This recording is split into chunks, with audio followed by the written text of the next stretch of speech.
Joker is a bad movie. I'm not going to sugarcoat it. And it pissed me off so much that I had to make a video ranting to all of you why I hate it. Before I get into this, I want to mention some things. First, I'm not trying to personally attack anyone who enjoys this movie. Everyone is allowed and, in my opinion, encouraged to have and voice opinions, because that's how we make good dialogue and learn to all get along. Please don't just overload my video with hateful comments and dislikes, because it doesn't help anyone, especially not a channel as tiny as mine. By the way, thank you to all of you guys who have subscribed. 62 subscribers blows my mind. I also am not perfect, and there may be things about this film I am misrepresenting, and if you believe this, please let me know so I can do better in the future. First, I should probably get two things out of the way that I liked. One, Joaquin Phoenix was unbelievable as the Joker.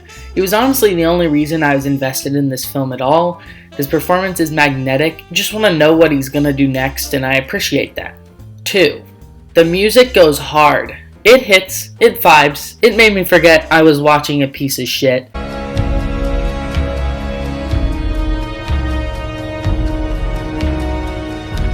Thank you, Mr. Goranson, for helping me almost enjoy this.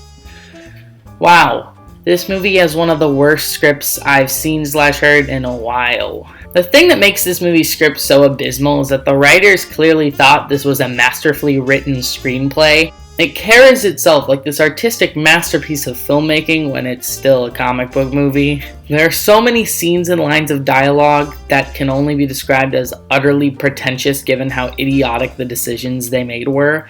This movie thinks it has a lot more to say than it really does. Joker is really trying to say something about society and class, but everything it says is so surface level that why'd you include it at all? Yeah, the rich have so much power and influence, and all us poor people have nothing. And what does this great masterpiece of cinema have to add to this conversation?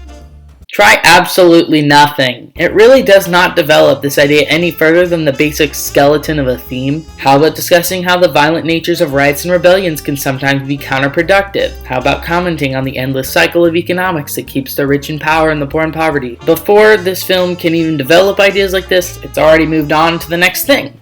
In some ways, it almost seems like it's glorifying riots and violence, which was bad enough then and is only worse now in 2023. Yeah, what a great message for your movie. Kill the rich, you get what you deserve. Thanks for that. Outside of that, the script just makes no sense. Some great examples of stupid writing choices is literally anything that has to do with Thomas Wayne. About 45 minutes into the movie, there's a twist! It turns out that the reason Arthur's mom is obsessed with Wayne is because Arthur is Wayne's son! Oh wait, no, the next scene undoes that, and actually his mom's crazy. What pisses me off about this choice is that there is no indication that his mom would be insane.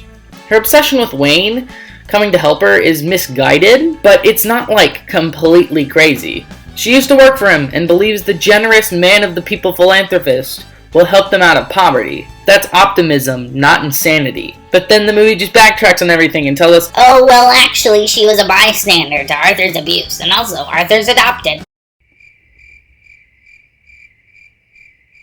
Okay, thanks for pulling all of that out of your ass. Let's talk about the scene where Arthur's on TV because it's a pretty good example of what I don't like about this writing. This scene is meant to be the big moment where he finally becomes the Joker. It's a scene that's built around the final shocking moment that, in a vacuum, is really cool, but in context just doesn't work. Two things make this scene not work for me. First, the leading up dialogue isn't very good. Like, all of Arthur's jokes aren't even attempting to be funny, which is, I guess, what they wanted, but that seems kind of counter to what would A, get the most shock value, and B, make sense for the character.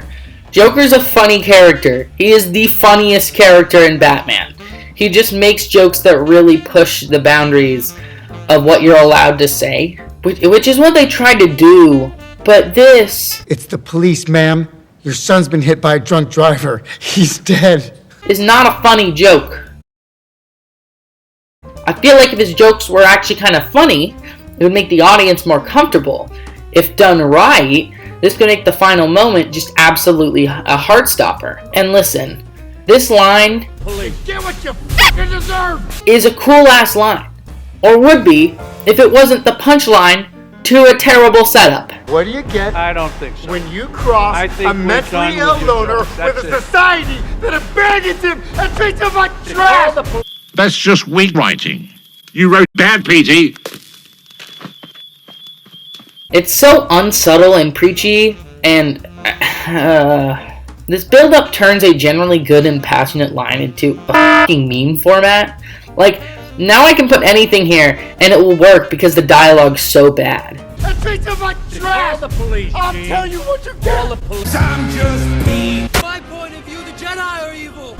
May whoever did this die 1,000 deaths. May his stinking, maggot-covered corpse rot in the fiery depths of hell. The scene also doesn't work because this just isn't shocking at this point. We watched him not only kill a man in his own apartment and cause the death of a detective, but also rehearse exactly how he planned to kill Robert De Niro. So no, it's not surprising that this lunatic killed him. We saw it coming from the time Arthur's clip played on the show. This isn't good writing. But to the movie's credit, I still like this scene in a vacuum. In a vacuum, this scene is a fun Joker short film, and honestly works better because you have no clue what's going on or where this is going. And honestly, it's the best moment of Joaquin as the Joker. I kind of wish we could have had a little more of Joker being like this and being just unhinged, because it's a lot more interesting than the rest of the movie. But there's something more important to me that I want to discuss. I have reviewed more pretentious and worse scripts on this channel in the past. At this point, it takes more than just a bad script for me to make a full video about a movie that came out 4 years ago. Holy crap, I feel old. And this is the way that it handles the mental health and mental disorders aspect. I've dealt with mental health issues for a while, and also have multiple friends with various mental disorders and health issues. So, know that I come from a place of both good intentions and knowledge and research when I say that this film is really, really bad representation for all you lovely people out there who are neurodivergent. Even before getting into the nitty-gritty, I think it will help others see my position with just the concept alone, okay? I personally don't think your movie that is trying to showcase and represent people with mental health issues and disorders should be centered around a supervillain. Not just a supervillain, but a villain who is arguably the most famous and diabolical one of all time. So before getting into anything else, the overarching idea is painting people with these struggles as psychopaths and insane. Because we're still living in the 19th century. Brilliant. I think this movie really messes up from the opening scenes. The first shot of the movie shows us this.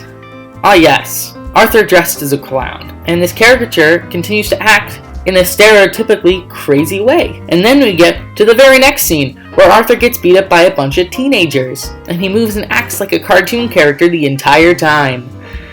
These two scenes don't introduce Arthur the human being, they introduce Arthur the crazy person. Arthur the loser.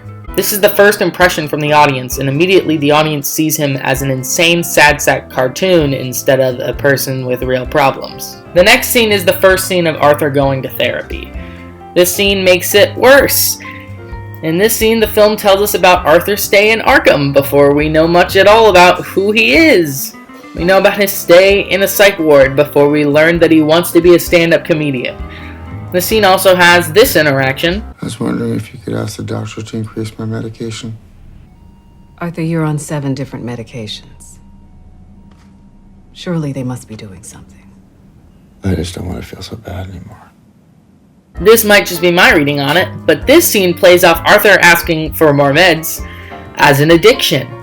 Since they introduced Arthur as crazy, the movie has made it so the audience wants to listen to the therapist, who is presented as more trustworthy than Arthur.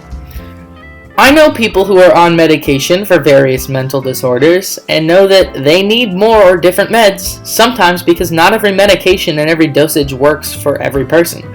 But this isn't what the film paints. Instead, Arthur is shown as a drug-addicted lunatic. Yay! The basis of Arthur being insane permeates the rest of the film. There are so many scenes of various people reacting to Arthur's laughing episodes, and because of how the movie introduces him, we see what the random strangers he meets see. A troubled man. A maniac.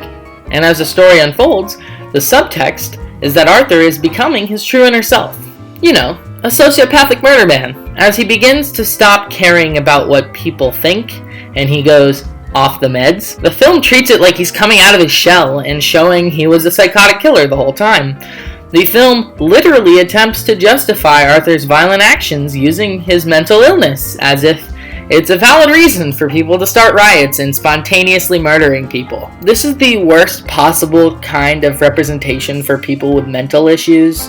If this is meant to spread awareness and be a representation for all of these lovely people, then what it is spreading is old stereotypes about a crazy, murderous drug addict. A large majority are just people dealing with their mental health and just living their lives. And this kind of representation, especially some with such a huge stakeholder in popular media, can be extremely detrimental and reinforce hateful prejudice towards wonderful people who can't help their problems. But Curtis, the Joker might just be a vague mental illness and not intended to be directly representing them. Once again, I don't mean to put down anyone who genuinely likes or connects to his movies. Especially if you have a mental health condition, I would love to hear your thoughts.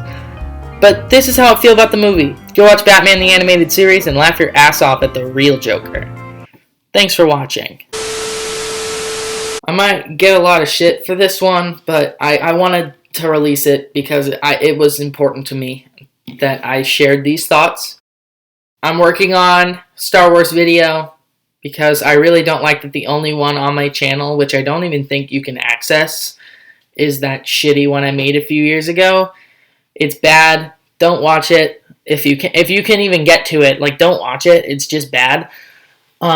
Maybe I'll react to it one day. Maybe after I make this Star Wars video, I'll react to it. But yeah, stay tuned for that.